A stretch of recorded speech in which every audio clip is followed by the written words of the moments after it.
এই সিরিজের main character শাওজানকে দেখানো হয়। শাওজান এই উৎসমুখর গ্রামটি ঘুরে দেখছিল।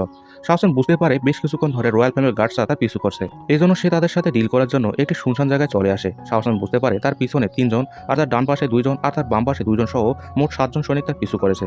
সে এখন তাদের বলে, অনেক লুকোচুরি হয়েছে, এখন সামনে আসো আর আমার মোকাবিলা করো। এটা শুনে সব সৈনিকরা শাওজানের উপর অ্যাটাক করে। শাওজান খুব সহজেই তাদের অ্যাটাককে ডস করে। ওই রয়্যাল গার্ডসের হেড শাওজানকে বলে, তুমি একজন অপরাধী যে আমাদের রয়্যাল ফ্যামিলির একজন দাসীকে হত্যা করেছে।